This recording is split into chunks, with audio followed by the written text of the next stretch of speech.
Hey guys, how's it going? Kevin here from LP24audio.com. I am going to show you a classic sound design trick that comes, probably predates the 1960s, but it became popular in the 1960s with the Moog, the original Moog, Mini Moog, sorry. And I was thinking Moog Voyager, which is the one I have here in the studio. But the predecessor, the Mini Moog, had a sync function, which is the ability to have one oscillator's rate control when another oscillator restarts. So in other words, one oscillator is a master and the other one's a slave. And the master, that's stated language, I'm sorry, but that's what we call it. You could say one oscillator is responsible for when the other one restarts. That's a MIDI thing too, they call master-slave relationship. Not good. Somebody should think about that one. Okay, so anyways, I'm going to make a sync regardless of the language, and there's in Serum there's an easy way, and that's just going to your warp modes and choosing sync, and there's 3 varieties of syncing. Let's look at what it does to the waveform visually. Okay, what happens? The waveform essentially repeats or folds onto itself, and it smushes in so it can fit more cycles of that waveform into that same window of time.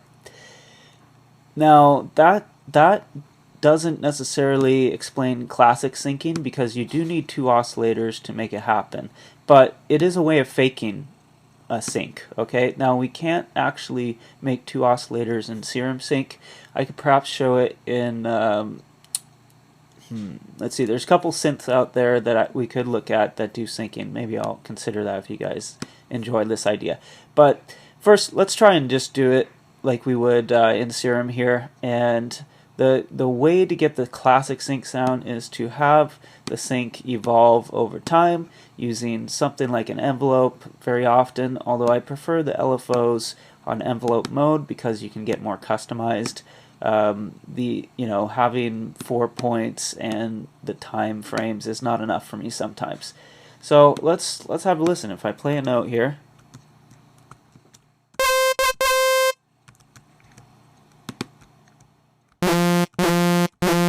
okay, let's go a little slower and higher sync.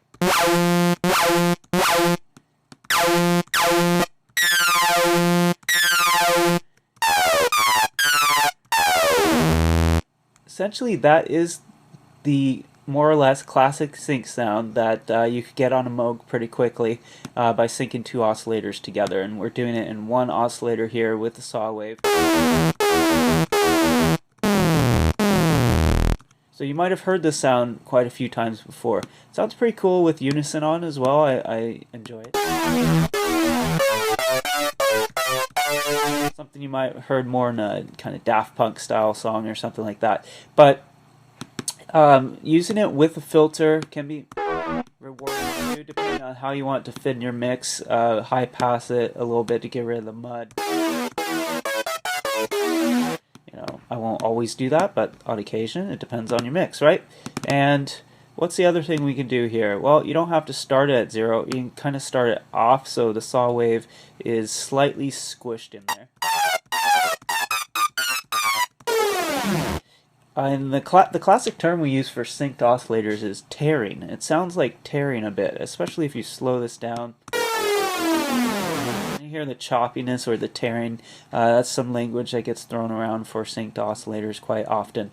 And it's cool to have this idea doubled up. In fact, here you go, the menu, go a copy, oscillator A to B, and you get a similar setup. In fact, identical, except you do have to drag any modulators on. I'm going to use second LFO for this and show you that if you do a little bit of variety, okay, they're the same rate, but a little bit of variety in the shape and perhaps the tuning a bit, maybe the amount of detune, a number of voices or something like that, we're going to get a nice variety between each oscillator. Let's see here.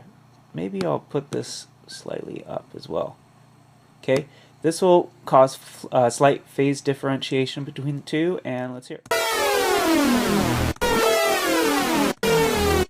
Okay, I forgot to put that on envelope mode, but now we're good to go. Every time I trigger a note, it restarts.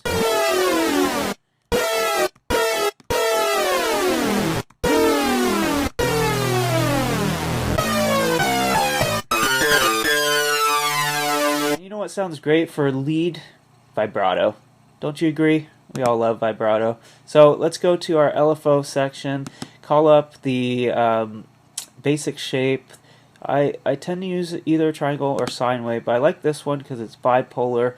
When we drag it onto the bipolar, meaning it goes up and below this middle line, which we assume is zero movement. Now if I put this on, what would I have to put it on? Well, the fine tuning, the coarse tuning, either would work, and I'd have to do it on both oscillators. But I'm going to show you another way in the matrix. We get it going quick. That's LFO3, and that's our source of modulation, destination. Let's put on the master tune, or global master tuning, which essentially is a way to tune all the oscillators at once from one modulation source.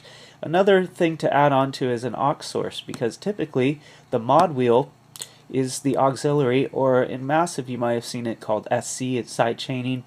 Other DAWs call it scaling. Sorry, other synths will call it scaling. Essentially what happens is LFO3 goes to the tuning, but the mod wheel is responsible for the amount of detuning. Now give it a little amount, and then the mod wheel is the final sayer in how much amount we have here. So let's have a listen.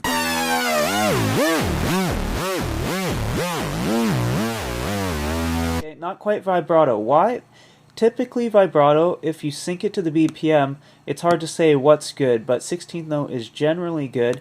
But in reality, we say vibrato occurs in like the human voice or some kind of instrument around 6 hertz, maybe up to about 12 hertz, maybe a little lower, but it just depends.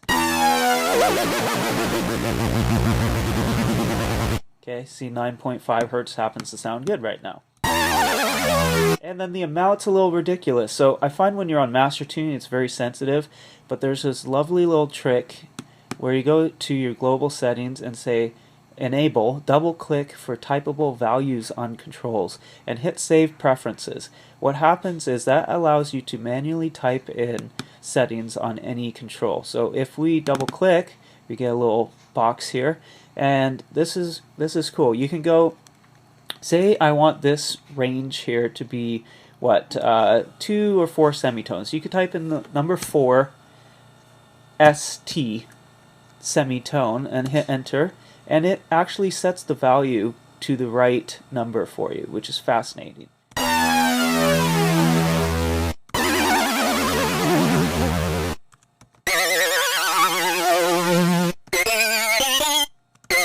And again, no lead would be complete if we didn't have a little portamento, a little sliding between pitches or gliding, some proper effects.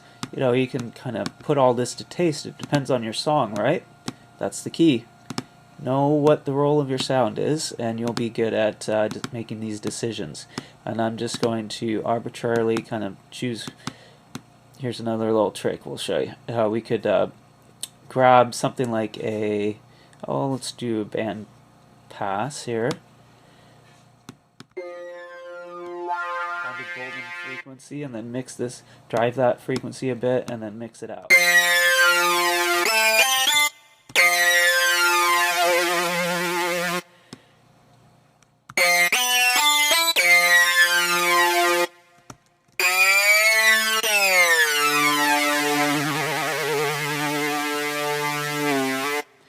If I had my MIDI keyboard, that would be smart. I would have been able to do a little performance for you. But the theory stands that using synced oscillators can be that really effective sound that cuts through a mix. It has a lot of movement, and in some of the videos I'm on YouTube here, I'm talking about how movement contributes to your sound design, and it'll help listeners pay attention to the sound.